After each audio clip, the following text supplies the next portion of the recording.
Hi guys, welcome to another episode of Hot Air. First and foremost, thank you so much for joining us again for this week's episode, and also thank you very much for the comments and the likes for the last video we put out. Myself and Gareth were blown away by the nice things that everyone was saying. Really appreciate it, and I think the fact that it's up to the numbers that it's up already, I think it did like 1,200 views in the first day. It's mad. Yeah. So obviously really appreciative for that. Some of the comments were making us chuckle, weren't they? Yeah, we love them, guys. I mean, we are with you all the way. They're totally Marmite, these guns. That you love them or hate them, and I think if you had it in front of you and you looked at it and saw like the workmanship, it's kind of hard not to like it. But I'm with some of them people. I looked at it and thought, what the heck is this? Yeah. Very futuristic, that number 15, isn't it? In I think some of the comments, I think one said it was an alien gun. Yeah, alien. It does look like something out like the Cyborg films. It does look like Alien versus Predator. Yeah. Here we come. But you've got to appreciate the workmanship, as Gareth said. I think if you held it and it was in front of you, I think you would be blown away by the work that's got into it, and obviously a lot of time and a lot of skill has got into making that stock. We did get number one. Sorry, just me personally, number 1 and number 13 are my favourites. I think they're more in keeping with what a traditional style of rifle looks like. The number 15, yeah, it's very futuristic, isn't it? But as Gareth said, we have got number 1 delivered in today. Yeah. And I think we're going to do a shot, aren't we? We'll do a shot on it so everyone can see it. And we don't want to put it in there some boys, but it's very much a mix between the two. It's not as out there as number 15, is it? No. And it has a lot of skip checkering, which is stunning, absolutely stunning. Like puddles of skip checkering here and there. It's much more traditional style. I think you guys will really like number 1. I do. And like Will said, that's his favourite as well. Easily our favourite, that one. And also a testament to the person who owned all 3 of them. When number 1 got unwrapped today and we took it out of the packaging and we actually had a look at it, it looks like a brand new rifle. There's not a mark on it. It's incredibly well kept. You look after them guns, John. I gotta say, you look after them. For a gun that's over 20-odd year old, it doesn't look it, does it? No, it looks like a brand new rifle. Yeah, so we will drop a shot into the channel, guys. So just keep an eye out for that if you're interested in watching it. Right then, so today's video. Yeah. Something a little bit different. It's not our normal style of doing it. We was a little bit nervous about doing it because we wanted to make sure we did it as well as we possibly could do. So part of the video is going to be me and Gareth sat at this table, and then the second part, or rather the bit that comes after this introduction, is an up close and personal view of us stripping and cleaning a Springer and stripping and cleaning a PCP rifle. And the reason we've done that, guys, is because we had a load of people messaging, a load of comments on several of the videos where we've touched on maintenance. Why don't you do an up close video of how you strip down a rifle, or why can you show us how to do, or what would you advise that we did or we used? So we thought, you know what, let's get the camera out up high on a tripod and let's have a go at trying to do a close-up video of a clean down and a strip down of both a Springer and a PCP. And it's kind of like just a maintenance review. It's something that, with the cold weather now, certainly, we went out the other day. I took my Ripley out. As soon as I came back in the house, condensation everywhere. The gun just went completely, and the cold weather now, it's going to happen to everybody. If you go out shooting, you come back in, you're going to get that. So one thing that we didn't say in the video that I want to tell everyone, we did say about basically splitting the guns and getting the stocks separate from the action and getting them to room temperature. But another really important thing, guys, is your gun bags. Get your gun bags open and get them dried out, aired on the radiator. Let them breathe so that next time you're not putting your gun all nicely and leaving the gun bag in the shed or the garage and then putting your gun into a wet bag. It's a bit obvious, I know, but we're trying to help out people that are new to the sport and stuff as well. And another obvious one, guys, just make sure you remove that moderator as well. If you're airing the gun out, you're taking it out of the stock, you're doing the same with your bag. Remove your moderator. Any moisture gets between them threads, you are going to get rust, you are going to get corrosion between your threads, and it can end up ruining your rifle. Yeah, so that's kind of what we're going to do today, guys. So the next part of this video, you will see the cleaning of the Springer, and then it jumps straight into the cleaning of the PCP. So watch through to the end of that. Enjoy. And you'll join us back here in a little bit. Cheers, guys. Yeah, guys, so as you just heard then, Today's episode is all about gun maintenance. We've had a couple of requests for a strip down video, not of myself and Gareth, and we want to maintain views. So we've decided to do the rifles instead. So we're going to do a Springer first, and then we're going to move on to the PCP. Now, as we did say in the video we did, that we kind of roughly touched on the maintenance aspect. A Springer really does need to come out of its stock. So Gareth's going to start by taking the action out of the stock. He's going to start by undoing the bolts that are at the fore end of the rifle. So Gareth, do you want to show us where that is? So he's got his screwdriver. And just while Gareth's undoing them, guys, it is just worth mentioning that if you're building your own little maintenance kit, you should have a set of screw heads, Allen keys, torque heads. You can get kits from like Wheeler or Tipton. Or if you've got something else that you've got at home, it'll do equally the same. Just make sure that you get the right head size, because obviously if you get the wrong one, you're going to end up scratching your stock, or you're going to end up rubbing the colouring off the screws. So today we're using the Caldwell Matrix rifle rest. You don't have to have one of these. It's not the one that we're not trying to sell you one of these or tell you which one to do. What we are doing is just saying that this is the one that we use in the shop when we're stripping down full bore rifles and air rifles. It just comes in handy. It's got little trays, little compartments, as you can see just here. Little compartments that you can put your screws in and your bits and your bats for as and when you're doing your tech down. So Gareth just paused there, and the reason he's paused, guys, as you can see, the rifle's still got its scope attached. So if you imagine you've come in from a night shoot, you've come back from a rifle range. You're probably not going to take your scope off your rifle. But what you are wanting to do is take your action away from the stock. One, if it's night time or if it's cold, you're probably going to get some form of condensation build up within the wood, between the wood and the action. So obviously, better thing to do is leave them separate for a few hours or overnight if you're coming back from an evening, just so that you alleviate that risk. So Gareth just put his hand underneath there then, obviously just to stop the action from slipping away from the stock. And when he's removed, taking the screws out of the trigger guard, you will see the action should freely come away from the stock, just like that. So Gareth's now going to remove the stock carefully. He's going to put that away to one side. So that's the trigger guard and the stock. So the stock is going to just give that a quick wipe down, just to make sure that there's no condensation. It's just going to spray a little bit of oil in there. And the oil that we always use in the shop, Gareth, just want to give the guys a quick view of that oil. It is the Legia or Legia spray from Browning. Every retailer does it, you can get it anywhere. It's fantastic stuff. You can spray it on wood, you can spray it on metal, you can spray it on plastic. It does really work on everything. So Gareth's done that now. The stock's nice and clean and clear. Let's put that to one side, and he's going to work on the action now. So very important, guys, that when you're doing any work to do with the action, if you're using any kind of oil or grease to grease your cylinder, whether that be to remove fingerprints, etc. So Gareth's just spraying the oil directly on the cloth there, guys, just to make sure he's not spraying that directly on the spring. And that's what I was just going to say. What you don't want to do is put your silicone spray or your spray that you're using for a wipe down onto your spring or the internals of the rifle, because obviously they're two separate types of oil or grease. Show that there for you. There you go. So yeah, so Gareth's giving that a nice wipe down. Get the fingerprints off, take away any of that, the markings, the fingerprint, obviously that can have an effect on your bluing or your blacking. It can aid towards corroding the bluing or the blacking.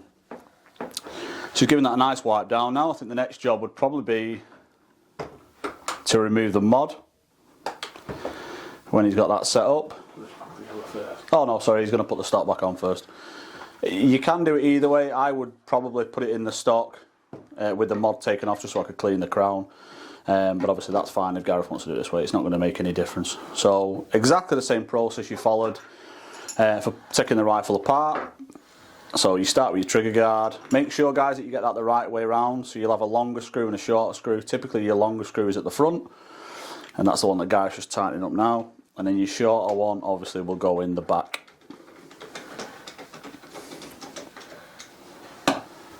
As if by magic, guys, back together, absolutely no issues whatsoever. It is just worth while pointing out, guys, that when you're putting your screws back in, obviously don't over tighten them, but just make sure that they are tight enough to hold the action in place. One of the worst things you can do is over tighten them, and again end up stripping the top of your screw or end up putting the rifle under too much strain. Yeah, so next job, guys, so Gareth's going to move the rifle now.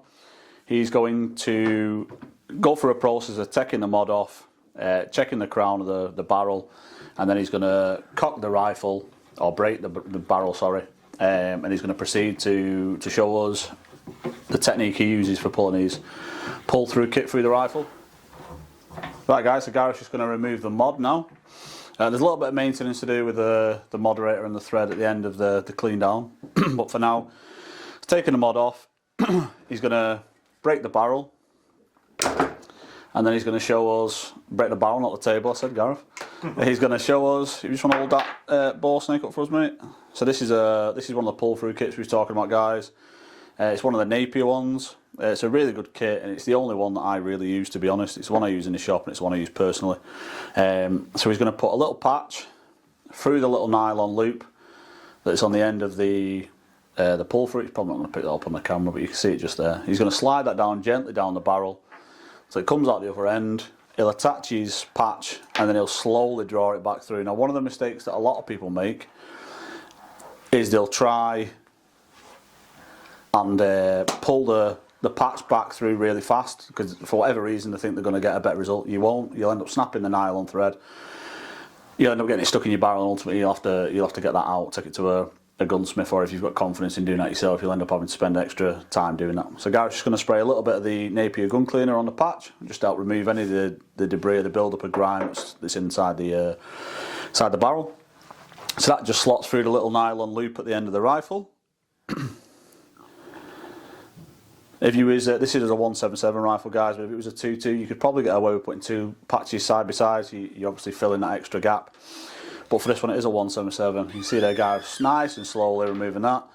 Patches come back fairly clean anyway, which is what you'd expect for a very nearly new rifle. But once again, you can either turn the patch inside out and use the opposite side, or if you want to do, you can discard that and you can use a new patch altogether. Yeah, so Gareth just passed that through there once, twice, 3 times. The patches come back relatively clean. Each time it's getting cleaner and cleaner and cleaner. So now Gareth's going to re-engage the lock on the barrel. There we go. And before he reattaches the mod, guys, or the silencer, the suppressor, whatever you guys want to call it, it is just worthwhile putting a bit of grease or a bit of silicone spray onto a rag and giving that thread a nice clean. The amount of times you get bits of grit, bits of sand, a little bit of dirt in there, and obviously over time that can do damage to your thread and it can do damage to your mod. Again, the inside of the moderator has got a thread as well, so you want that to go on as smoothly as possible. So as you can see there, Gareth's just threading that back on.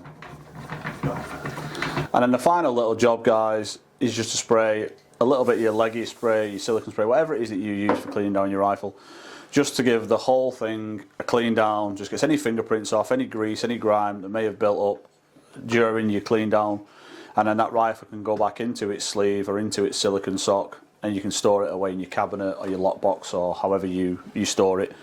It is worthwhile just pointing out, guys, that fingerprint oils and the greases that are on your hands can do a lot of damage to the woodwork and to the metal that's on the cylinder and the barrel. And it's better to be over exuberant than under exuberant and end up realising that you've caused corrosion to your own rifle. And when you finish your clean down, guys, any rags that you've used, please do not throw them away. It's counterproductive. You've sprayed oil on them, you've put grease on them. It's worthwhile keeping them inside a plastic bag or an old jam jar or a coffee jar. Keep them in there, they'll maintain the oil or the grease that's on them, and every time you bring them out, you've got a ready oiled rag. Saves time, saves a couple of pennies. So yeah, so that's a Springer, guys. We're going to move on to the PCP in a second. So as we said at the start, guys, we're going to do a Springer, which you've just seen, and then we're going to move on to a PCP strip down. We've picked the Daystate Merlin, 1, because it was the first one we came across, and 2, it's a very similar strip down, as some of the other rifles, air arms, etc, etc. So it's very simple. So Gareth's going to strip the rifle down. So there is a single bolt underneath, which I think, if I remember rightly, is an Allen head. Yes, it is. He's nodding at me.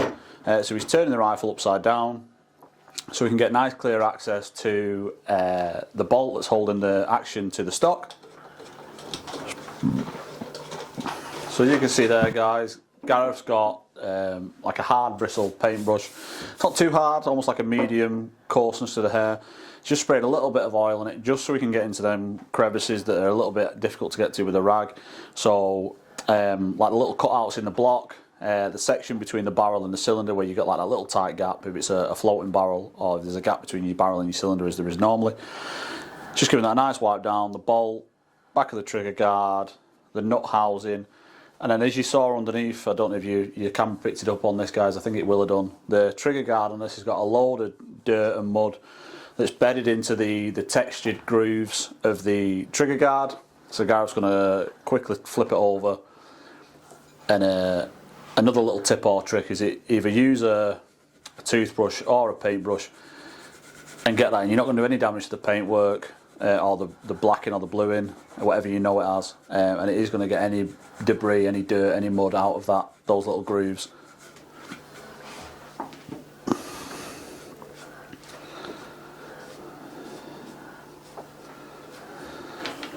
So that's the stock back now in place, guys. As you can see there, Gareth's just spraying a little bit of oil on his rag.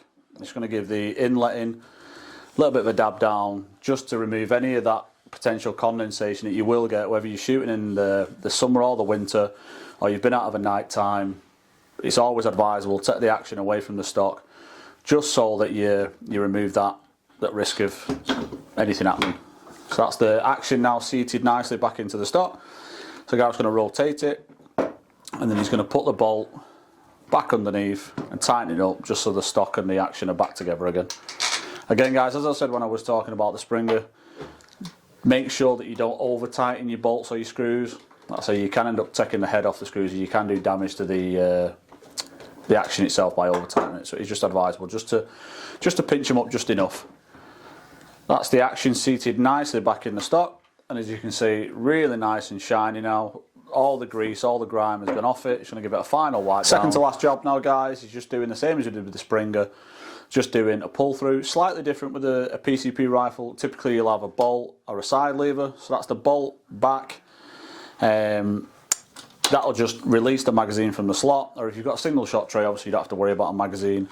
So that's the mag. Yeah, so guys, just turn the rifle now, guys, just make it easier to pick up. So he's going to put the pull through down the barrel, and then obviously he'll attach his patch as he gets to the point where the magazine gap is, the breech if you like.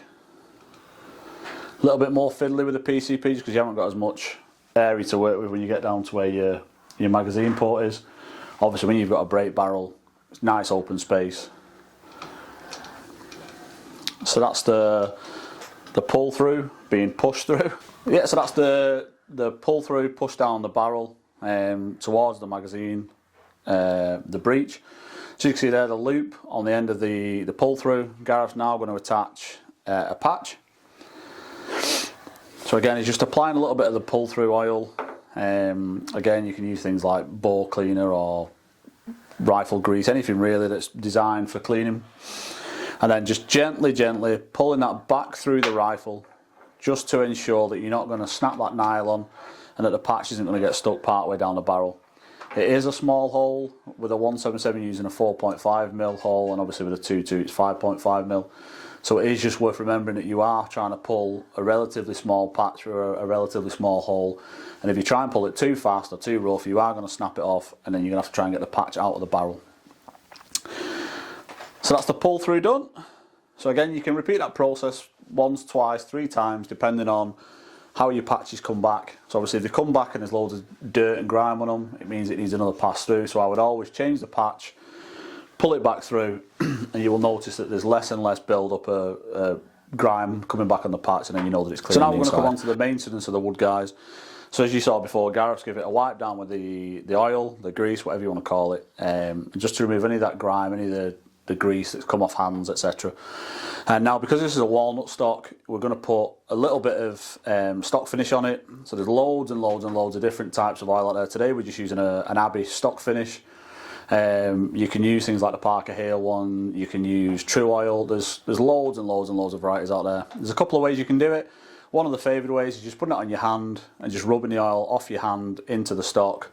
The way I like to do it is I like to get a little silk scarf or a silk cloth, and just make circular motions with a little bit of oil onto the wood. And as you can see, straight away it starts popping, starts bringing that grain out of the stock. It makes it look really, really nice, really fresh, and puts life back into the rifle. Yeah, so that's that, guys. That's the PCP wrapped up. Hand you back over to myself and Gareth behind the camera as we were at the start of the video. Cheers.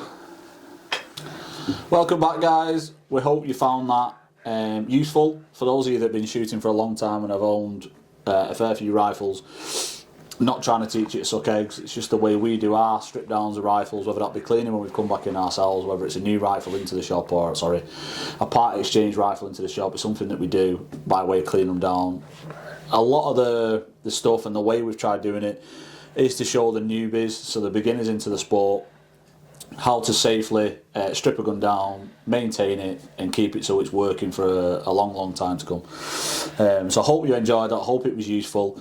Please let us know in the comments if you found it useful, or if there's anything that you think we missed out. We can always revisit it in a few more episodes. Obviously, we're not going to do it straight after this one because it'd be a bit overkill. If you enjoyed it, didn't we? It was a different way of filming. It was. Yeah, if you guys do it differently, let us know. If there's anything that you think that we should include, I know some of the rifles, like a lot of the ones with magazines with the O-rings round, or if there's any O-rings showing, we could maybe mention put some silicone grease on them to keep them sort of supple and stuff like that. But yeah, if there's anything else that you guys, this was just generally for coming in out of the cold. It was a basic strip down, weren't it? And coming in out of the cold, yeah, sort of thing. Yeah, we just wanted to give you a brief indication of what to do with your brand new rifle that you get, and you want to bring it in and people new to the game. So hopefully that has give you some sort of help. Yeah. So we hope you enjoy that, guys. And then just finally before we say goodbye, I can't believe I'm saying this. It's a little bit of a random one, to be fair. This is because of you guys. You guys have commented and asked us this. We've received a few messages, some to personal accounts, some to the shop account, basically saying that you guys are wanting some hot air merch. Now that to me absolutely blows my mind that people would want to wear something that me and Gareth are promoting. This is one that obviously Lloydie's missus made for him. And it is a one-off, it is a unique one, and it'll stay with the channel for as long as the channel exists, because it is special to the channel. But if you guys wanted any bobble hats, caps, anything, anyone that wants anything like that, if you let us know, we'll get them made. Yeah, we'll think about getting them made. I mean, yeah, it is a bit. I mean, we're going to get some jackets made up soon or something, or something with the channel on. But we only put that so we could have something like sort of consistent coming in on the video, yeah, a bit more uniform. A bit more uniform, but yeah, obviously let us know if it's something that you guys actually wear. If I go down the range and see a hot air top, I tell you, I'd be over the moon. I would. I think I'd be gobsmacked. I'd probably fall over. I would. Yeah, so if you do want some, guys, let us know, and we'll endeavour to get something made. It won't be a woolly hat. It probably won't be as bright as the hot air mascot bobby hat, if you like. But let us know, and as I said, we'll take that on board, and if it's something we think we can do, and we can do it to a decent standard, we will do. Hope you've enjoyed the video. Yep. Please like, subscribe, leave comments, let us know what you guys do. See if you like this format as well, guys. You know, like breaking up into different, doing little bits and bobs. Obviously, it's completely new for us, so yeah, first attempts as well, guys. Let us know if be gentle on us. Yeah, and obviously there's a lot of people out there doing these strip down videos, breakdown videos. We don't want to do what everyone else is doing. We just want to we like showing you stuff, and we're going to do some more comparisons, and we've got a lot more to come. You know that I've told you already. So yeah. And we look forward to the future. So we'll see what you guys have got to say about the comments. Yeah, brilliant. Cheers, guys. Thanks again. See you next time. Take care. Bye bye.